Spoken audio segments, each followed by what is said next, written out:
Só que eu não queria me jogar dali. Eu nunca pensei em me suicidar. Nunca foi, meu. Eu era um garoto feliz, sou até hoje, graças a Deus. Mas a voz insistia. E ela foi me acompanhando. Porque quando eu andava de ônibus para a volta, eu via imagens de acidente, começava a ver imagens assim, que me impressionavam os sentidos. Eu sentia uma agonia, uma tristeza, um terror, um pavor, esses sentimentos que iam cada vez mais me atrapalhando até o raciocínio na sala de aula. Eu perdia um pouco da concentração porque ficava nesse mundo e nesse aqui, sabe? Então, olha que interessante. Eu trabalhava num banco nessa época, que era um posto de atendimento bancário do Banco Nacional, um banco que faliu. Não sei como é que aquele banco pôde falir, né? Mas ele faliu, má gestão. E aí o que acontece? No PAB não vinha muitas pessoas não, porque era um posto dentro de uma empresa.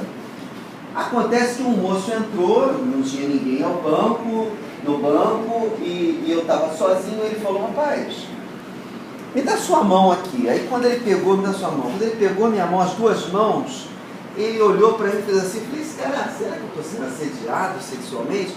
Pegou minha mão, segurou, e quando ele segurou, ele fez... Eu falei, cara, agora, além de ver essa imagem, eu também dou choque nas pessoas. Fiquei assim, impressionado com o poder que eu estava assumindo.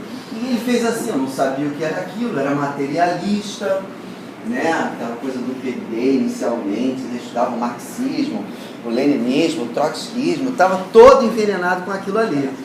Mas ideias bem materialistas, eu me considerava agnóstico, só aceito aquilo que se prova. E o que se prova tinha muito conveniência para a minha realidade, né?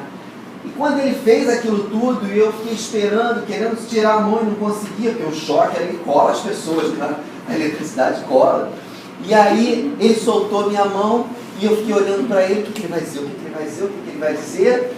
E ele falou assim, rapaz, você está bem carregado. Carregado de quê? Eu não sabia essas nomenclaturas, né? E ele era de um centro de Umbanda.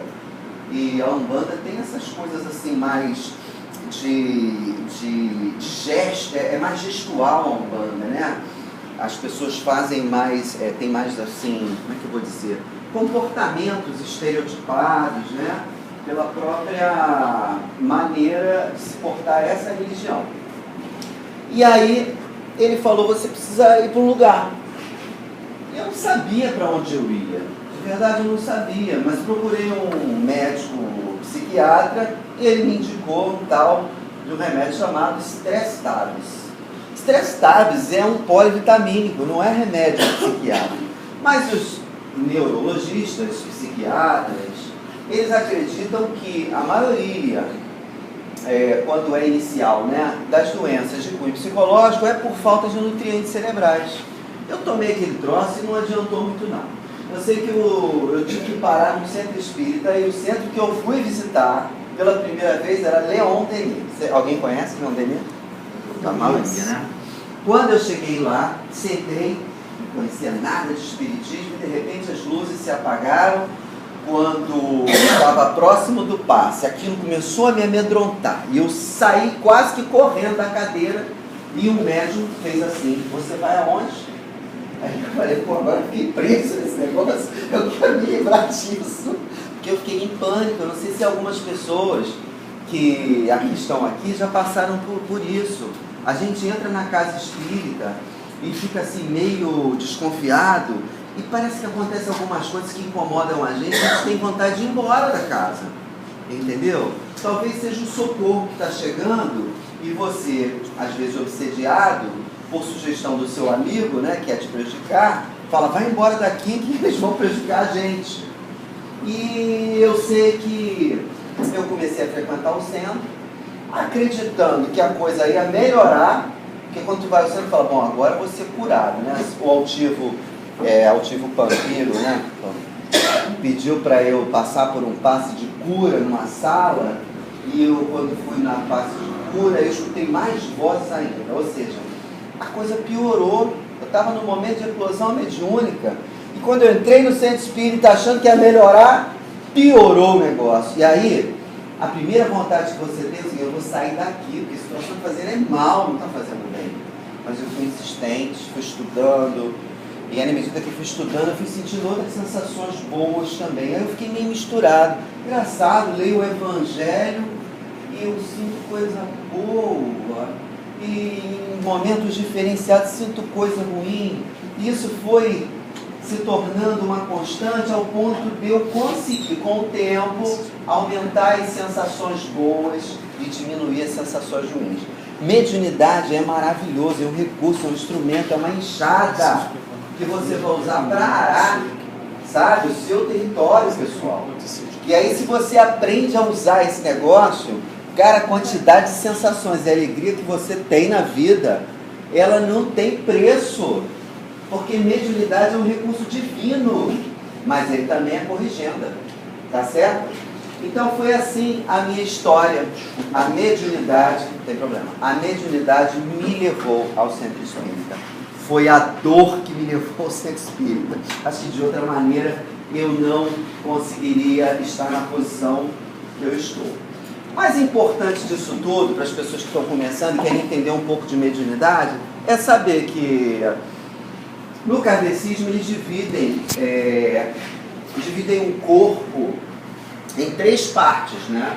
Acho que todo mundo já sabe disso. Nós temos um corpo físico, nós temos um perispírito, que é um revestimento mais quintessenciado, espiritual, que a gente, quando morre, fica com a imagem normalmente daquela que a última reencarnação que a gente teve, é o perispírito, e nós temos o espírito, que aí é a essência, né? Todos nós somos espíritos, né? Às vezes a pessoa fala assim, eu tenho medo de espírito, pelo amor de Deus, não conte essas histórias, principalmente à noite, e não me mostre o espírito. Nunca vou numa sessão de materialização, tenho medo de espírito. Mas ela olha no espelho e se penteia, se arruma e tal.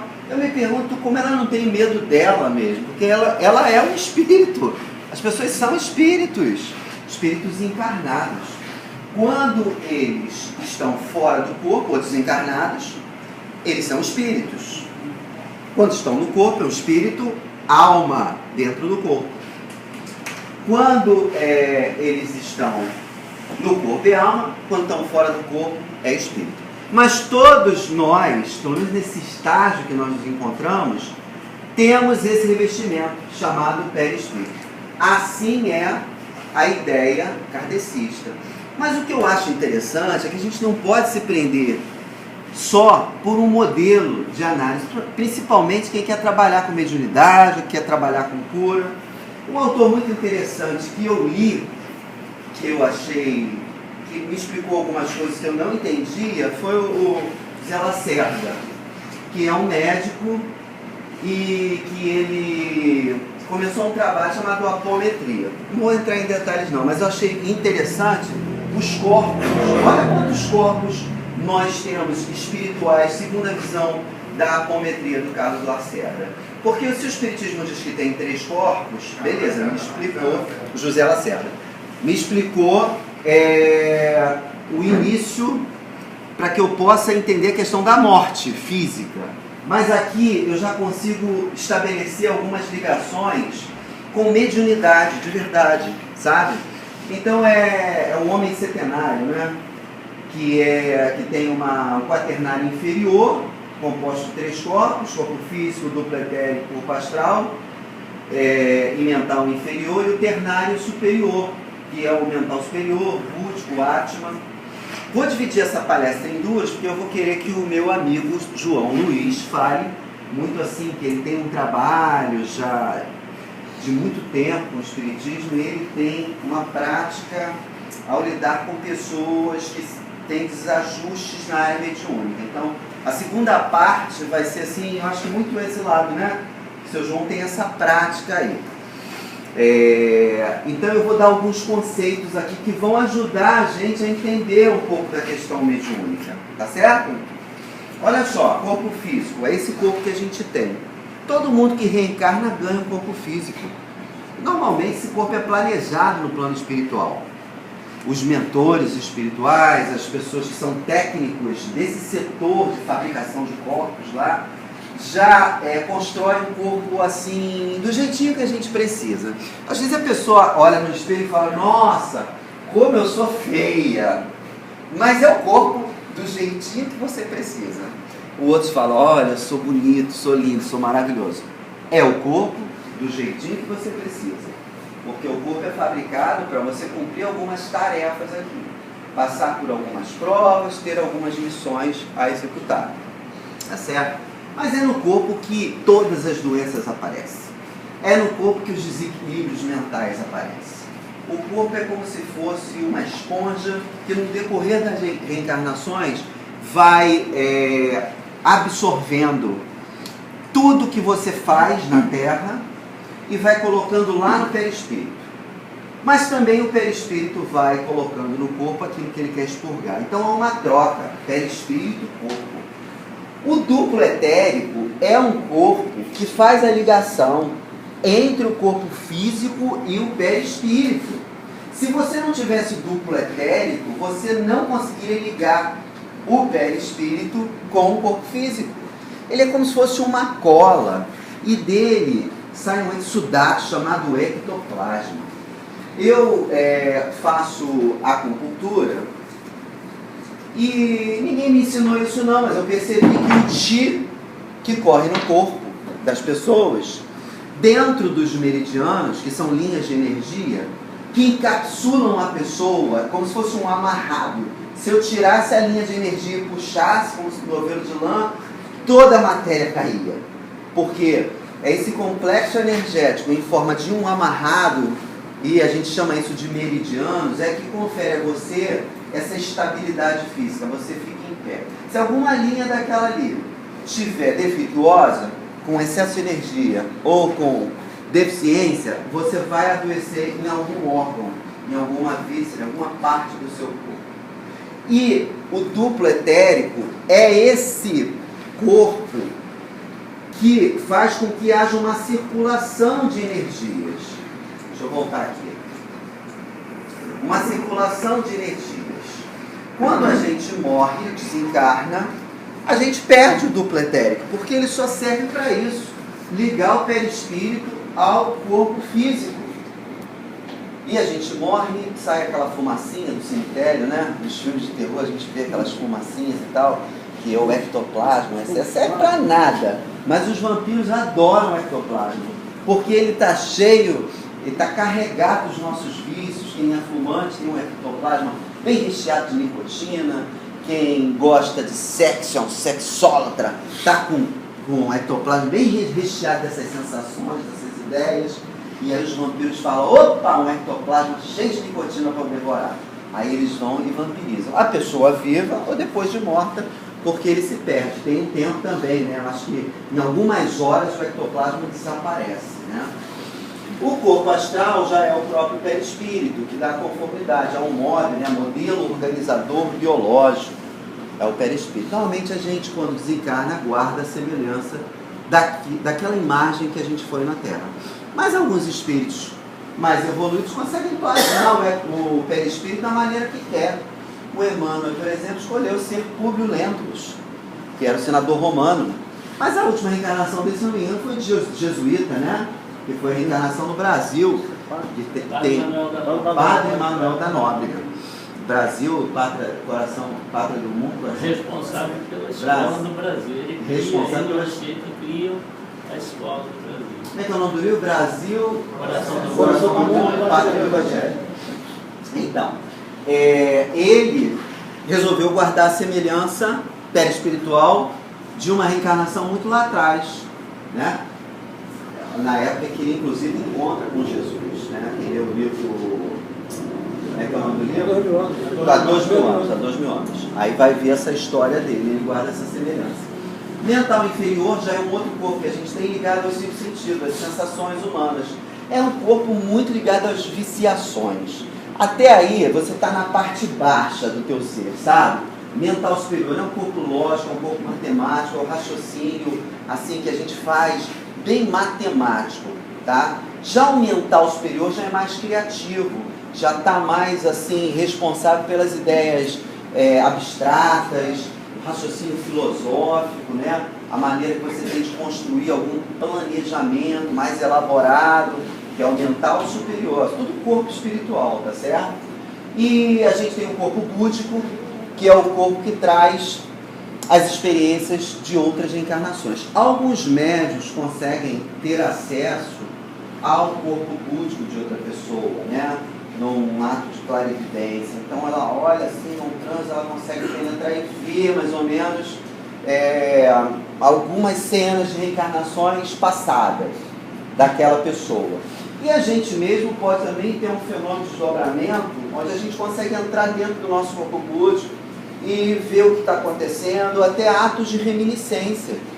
Você pode, porque é engraçado, no estado de transe a gente entra e sai, né? Toda hora. No estado de transe da nossa vida diária, você pode, de repente, ter uns flashes, assim, sabe? De uma vida passada que você teve. E aí você está acessando o corpo búdico. Já o Atma, que é o corpo, é o último corpo, é onde está a centelha divina, né? Então os espíritos, quando eles vão evoluindo, eles vão praticamente despojando esses corpos até ficar bem próximo lá do ternário superior. Fica sem forma, o espírito já não precisa mais daquela forma perispiritual, né? E se comunica muito via intuição, através dos médiuns. Ele não precisa ser visto perispiritualmente falando, né? Porque ele já abandonou esses corpos mais grosseiros.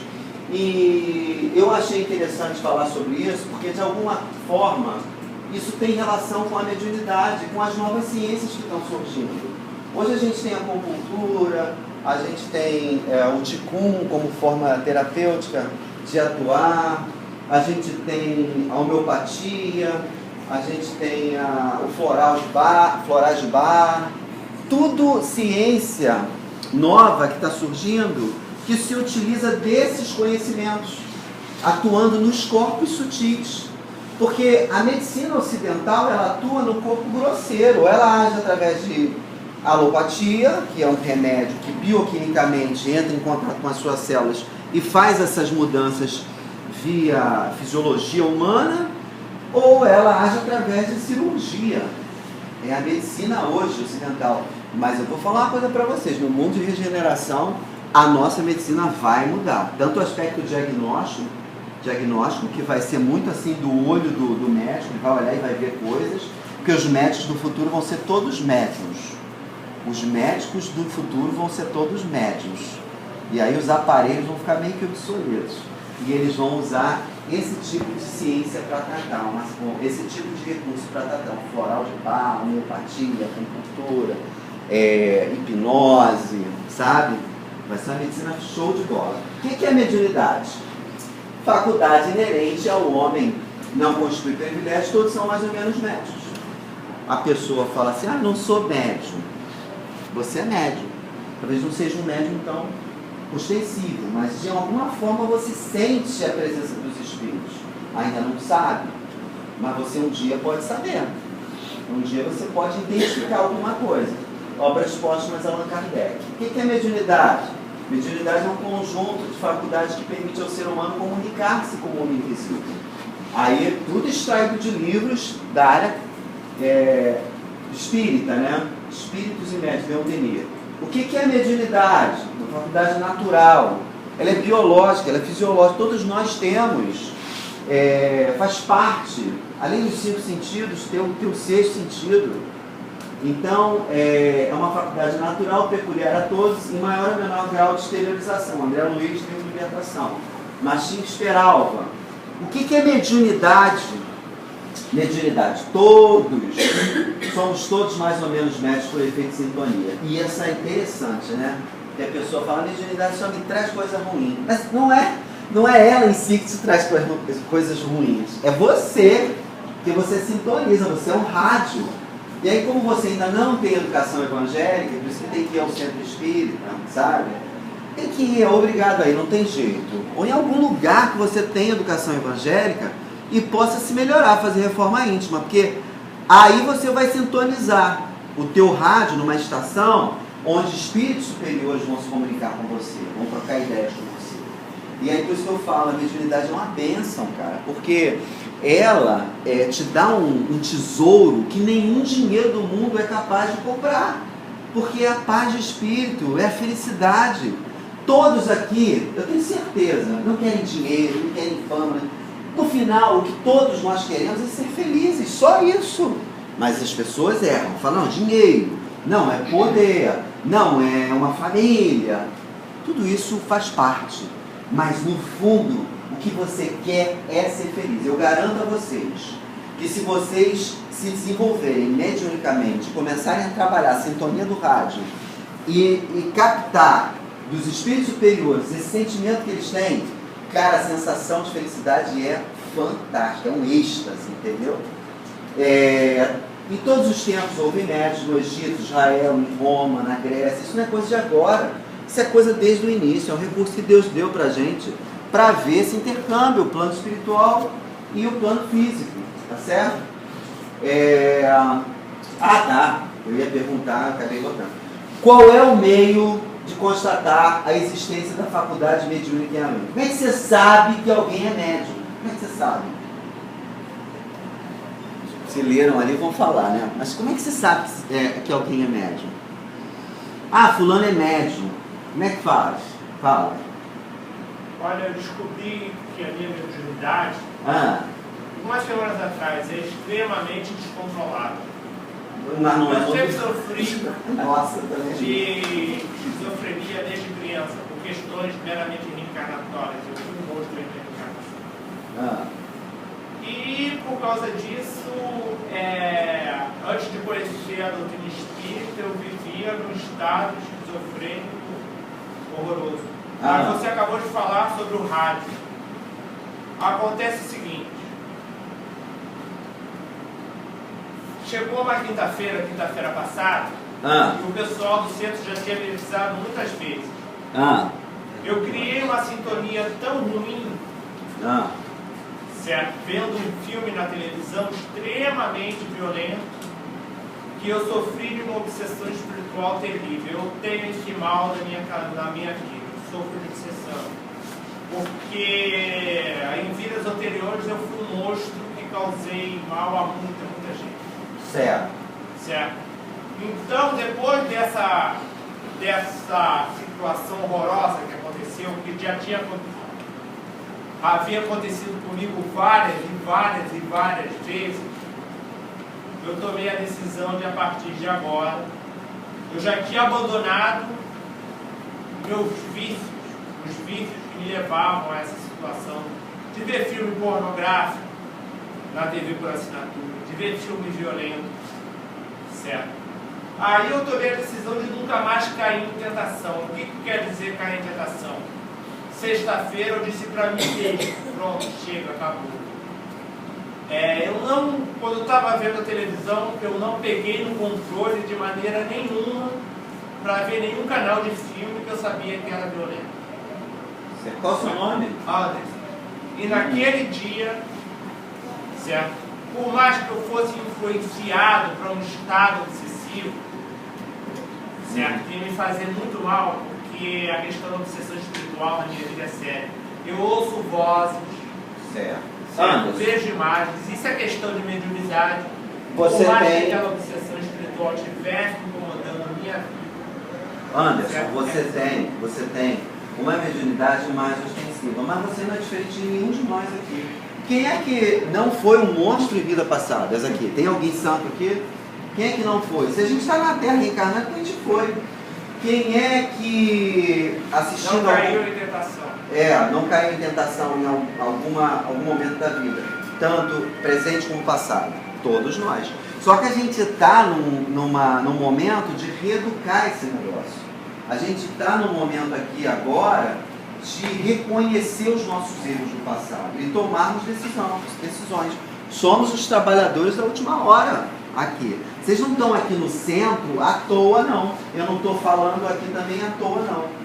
O ouvido mais perto da boca é o meu, né? E eu não estou fazendo esse trabalho à toa. O Zé Carlos não está fazendo esse trabalho dele à toa. Todos nós somos endividados. Isso tudo que você falou aí parece ser uma coisa horrorosa. Isso não é privilégio seu, não. Eu também sou assim. Todos nós somos assim, susceptíveis a sintonizar o nosso rádio. Enquanto durar essa obsessão espiritual, certo? Eu nunca mais vou cair em tentação. Para não sofrer mais. O que acontece comigo agora é mais uma auto-obsessão do que uma obsessão por si. Então, se eu criar aquela sintonia de rádio, isso aí. eu vou sofrer. Você tocou num ponto interessante. A gente só reconhece o médium pela experimentação. Você não pode dizer que o cara é médium se ele não tiver experiências mediúnicas e você, no decorrer de um tempo, constatar que tudo aquilo que ele está sofrendo é coisas da mediunidade. Então ninguém pode chegar para o cara e falar assim: interessante, olhei para você, você é médium. Eu já vi várias pessoas olharem assim, falei, como é que ela sabe disso, que eu sou médium? Se eu não fiz nada para ela experimentar e durante algum tempo ver que são coisas mediúnicas, tá certo? E eu vou pular e vou fazer um fechamento aqui para o seu João entrar, que é o seguinte, eu acho muito importante que o Anderson falou. Eu não vou nem falar disso aqui, de repente semana que vem a gente fala, para poder o seu João falar um pouco.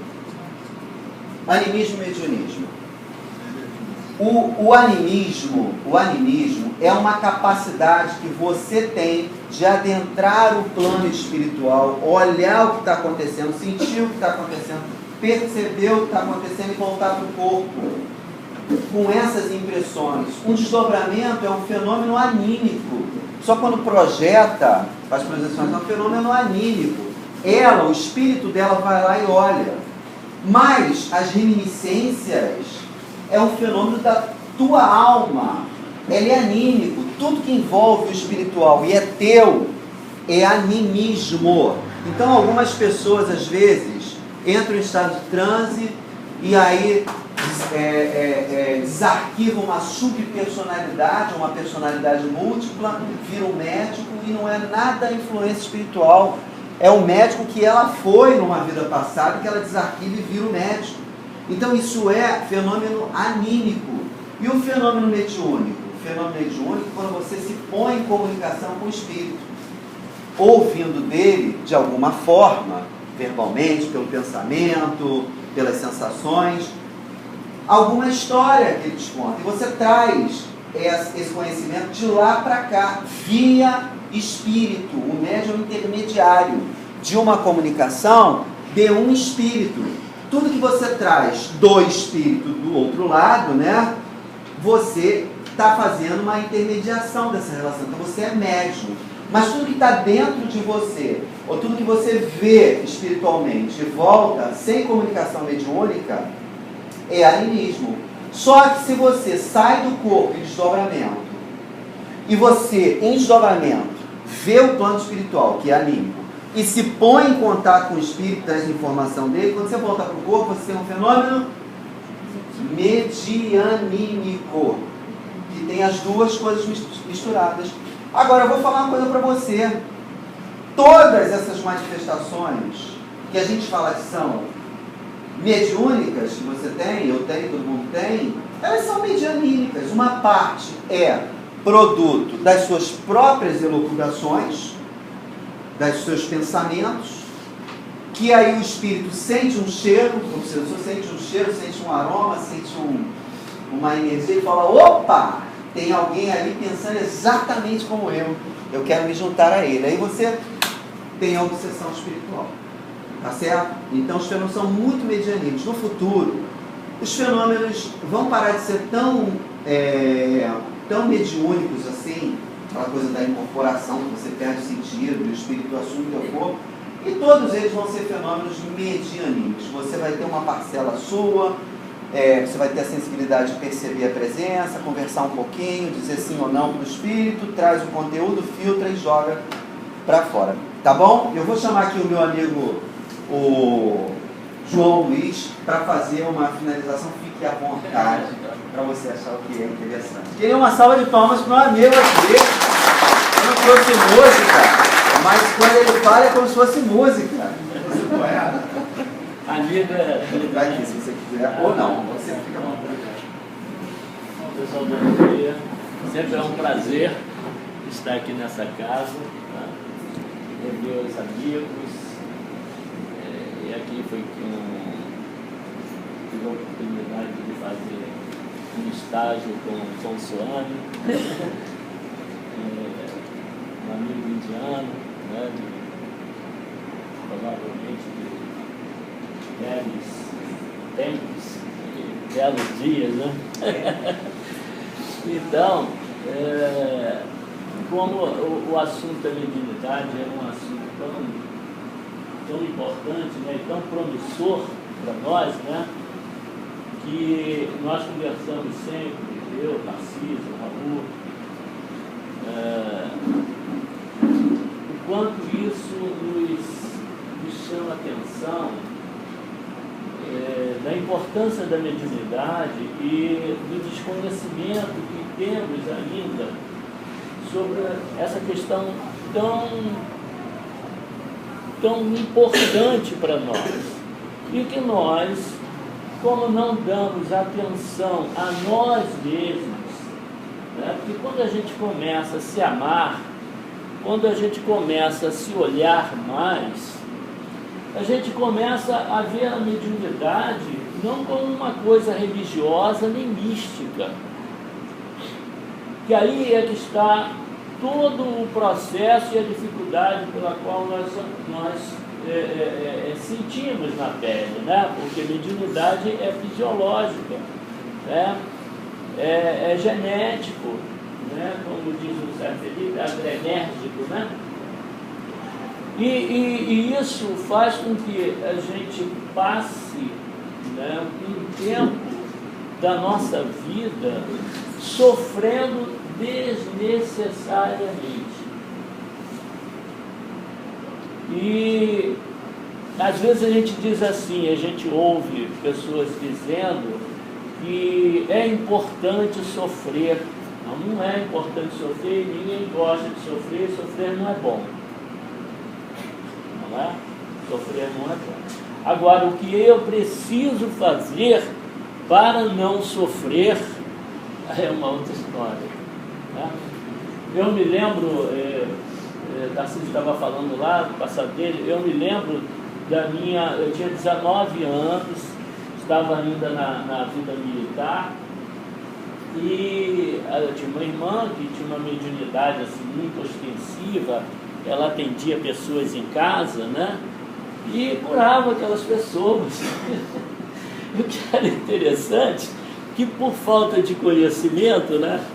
Quando ela adoecia, ela xingava os santos de tudo quanto era, que no caso dela, ela tinha uma mediunidade assim, na Umbanda, então ela xingava lá os santos que faziam tão bem as pessoas.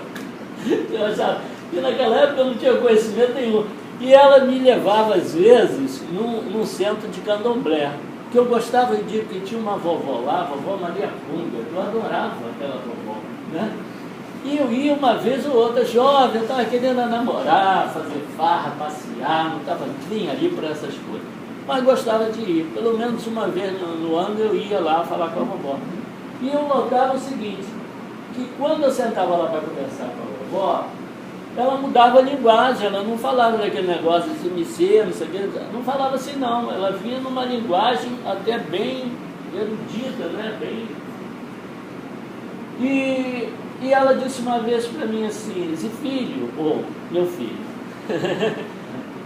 seu assentador não é aqui que você vai trabalhar não. Vai chegar o dia em que você vai ter tarefa a fazer, trabalho para executar. Entendeu? Tá bom.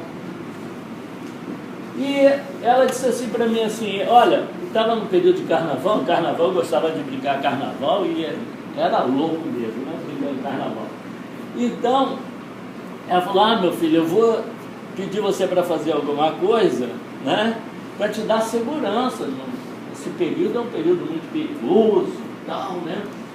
Eu, na minha inocência, aí falei, então vovó, eu aceito e tal. Aí ela começou a falar o que eu precisava fazer.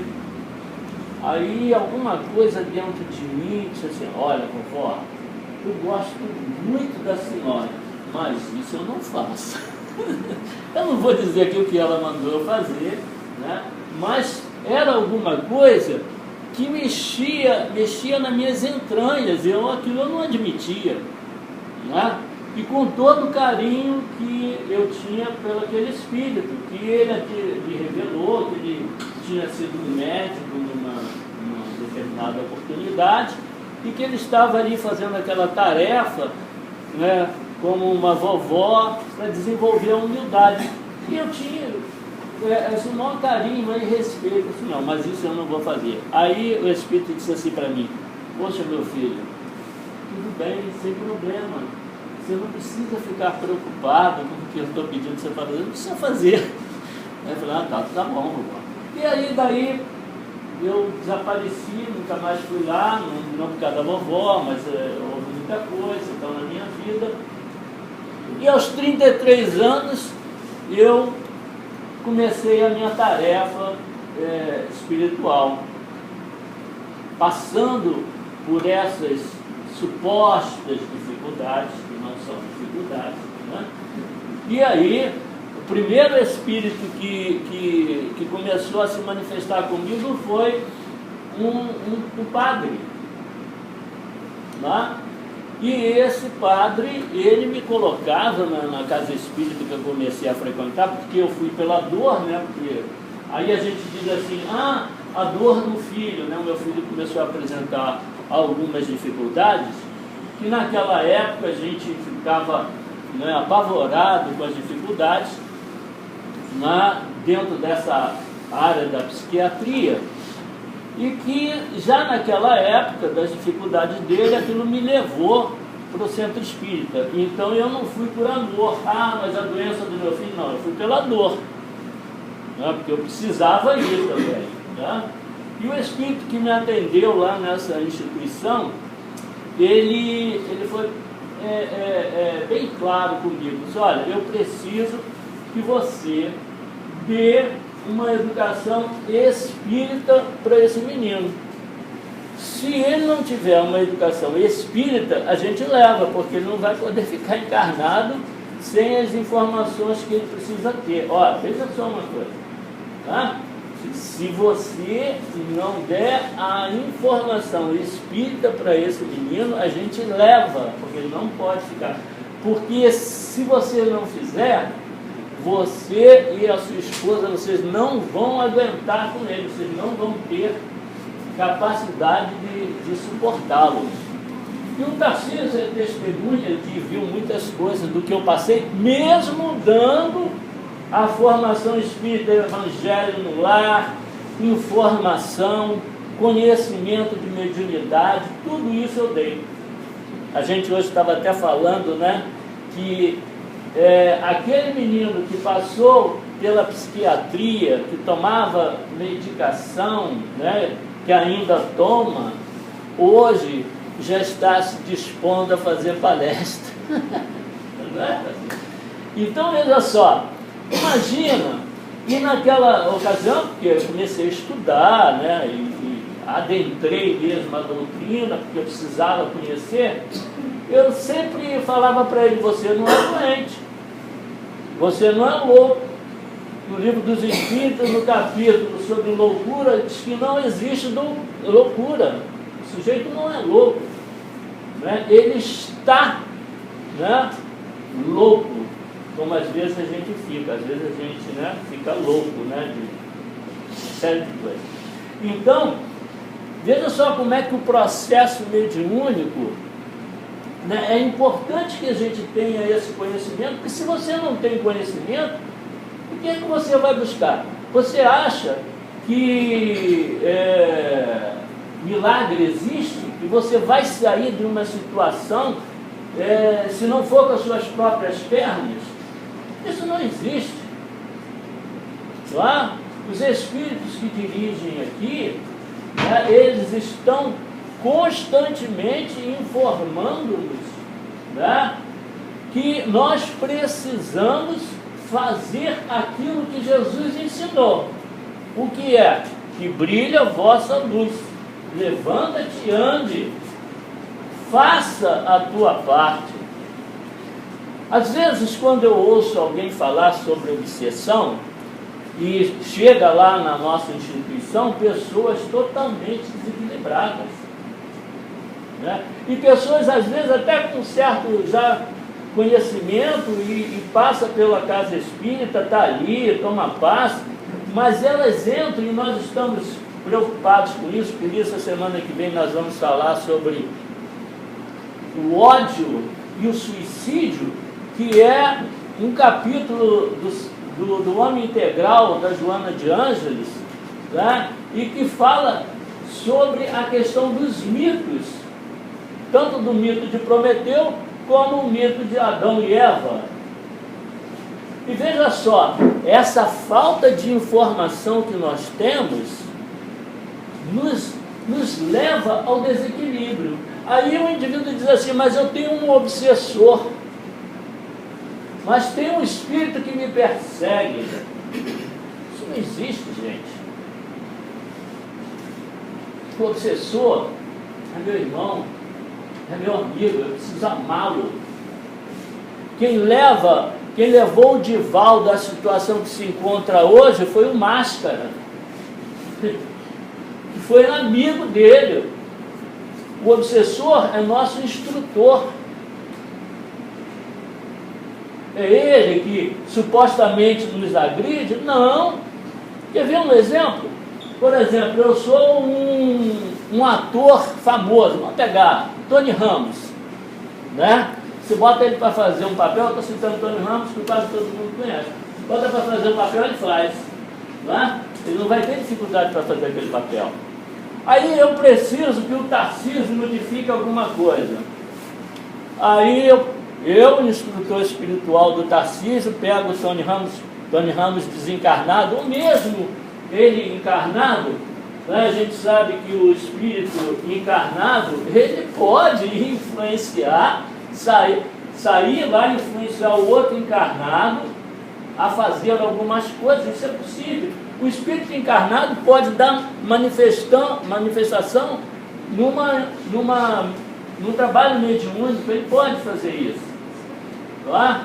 Então, veja só, aí o Tony Ramos vai lá, se mostra aquele monstro, aquele perseguidor, e o assim, ai meu Deus do céu, esse espírito vai me fazer mal, e não sei o que, e tal, e ele ali está só interpretando um papel. O objetivo da mediunidade é pedagógico, é fazer com que a gente cresça, com que a gente evolua. Não existe essa coisa de demônio, de espírito das trevas. Tá? Há algum tempo atrás, num trabalho ali com o Zé e com a Monique, eu tive a oportunidade, o Zé deve lembrar disso, de fazer atendimento de uma senhora, não vou entrar em detalhes aqui, que estava com o pé no óbito. E aí a Monique deu passividade a um espírito, né, que também não vou entrar em detalhes, e o Zé me pediu para eu fazer o esclarecimento do processo, né? E aí eu, conversando com o espírito, me lembro muito bem, e eu disse, poxa, meu irmão, muito obrigado, né, por você estar aqui e nos permitir, né, fazer o atendimento dessa irmã, tá? E o Espírito se apresentando como, né, como o dono né, da maldade, né, vamos dizer assim. E aí nós fomos conversando com ele e tal, e ele disse assim, olha, o problema dela é nenhum. Se ela quiser sair da situação que ela se encontra, ela sai agora mesmo, vai depender só dela. Eu falei, pô, muito obrigado. Aí você vê, aquele dono da maldade, que com certeza, né? Aí eu disse, poxa, nós te agradecemos e tal, né? Eu disse, é com ela mesmo. Aí um mês depois, ou 2 meses depois, eu voltei aqui, cheguei aqui e vi aquela senhora totalmente diferente.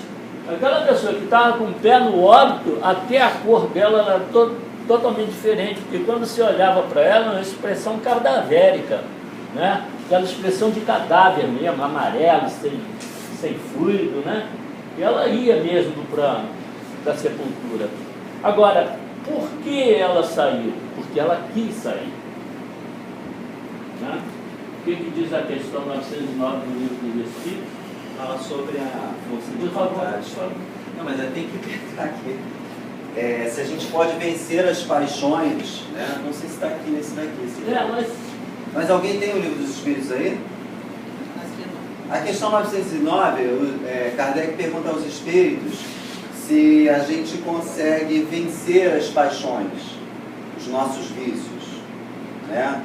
E a resposta é que a gente consegue, mas poucos de nós temos a vontade necessária para vencer. Mas todas as dificuldades, todas elas, não há dificuldade que nós não possamos vencer. Lá na questão 909 do livro dos Espíritos. Obrigado, Tarcísio. Então, veja só. Podemos sair da situação que nos encontramos. Todos nós. Mas se faz necessário que tenhamos vontade de sair. Vontade de levantar da cama, vontade de trabalhar, vontade de estudar, vontade de ser melhor. Está vendo isso aqui?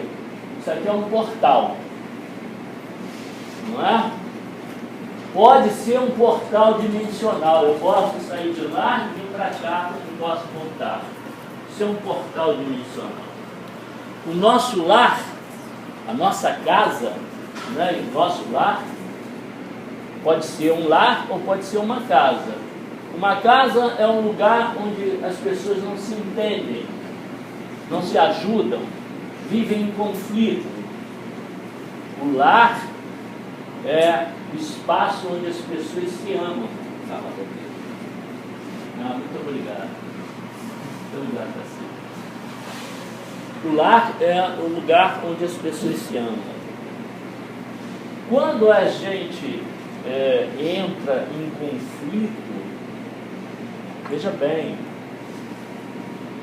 esse portal é um umbral.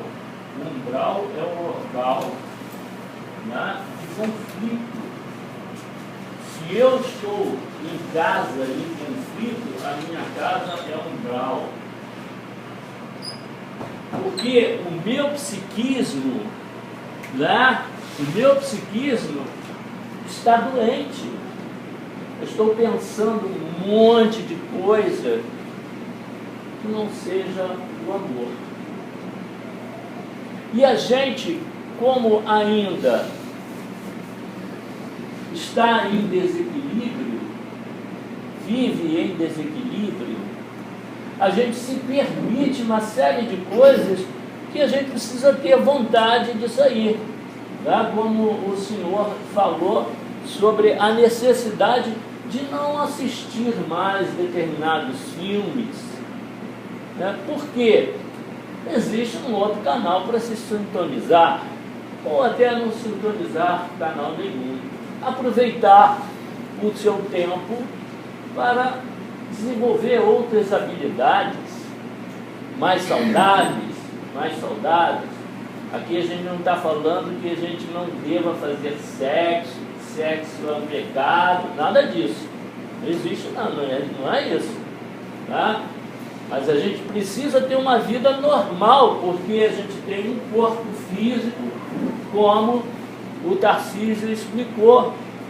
E esse corpo, ele tem necessidades. Tá? Então, veja só, essas necessidades, elas precisam ser trabalhadas. Tá? E é trabalhando, às vezes, a necessidade sexual que a gente desenvolve a necessidade espiritual. Porque, às vezes, o carinho se tem com o parceiro, com a parceira, nos promove a uma situação de amor. Veja só como isso é importante, né? Às vezes, aquele carinho, aquele afeto que é dispensado pelo parceiro vai despertar uma melhor atenção. Então, às vezes, a companheira, quando ela compreende, né, o parceiro, né, procura ajudá-lo nas suas necessidades fisiológicas e vice-versa, o parceiro também, não é? Dali gera uma nova energia, uma energia mais saudável, mais promissora, gera alegria. Agora, por que isso? Aí é importante, né? Por que isso?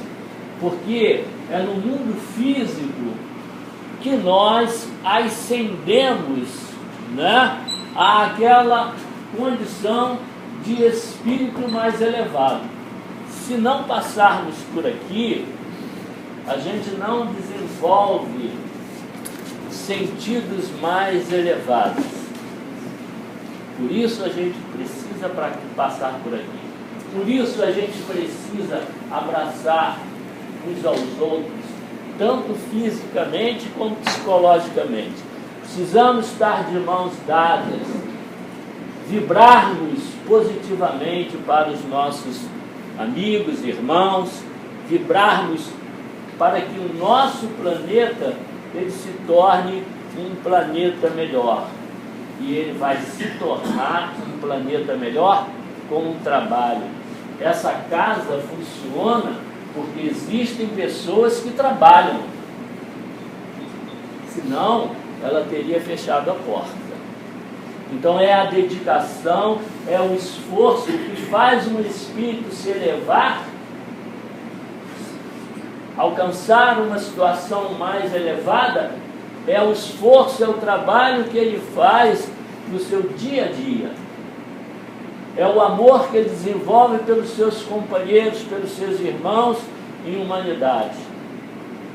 E é isso que faz com que nós cheguemos à condição de espíritos melhores.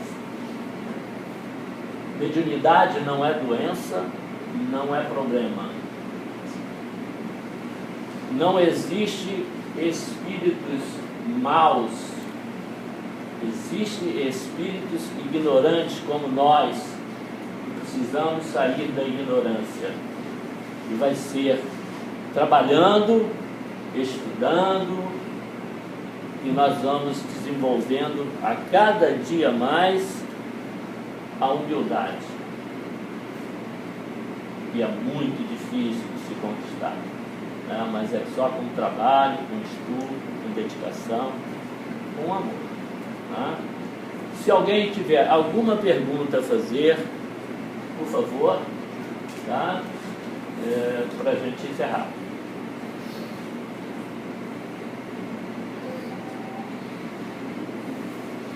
Terminar. Muito obrigado, muita paz.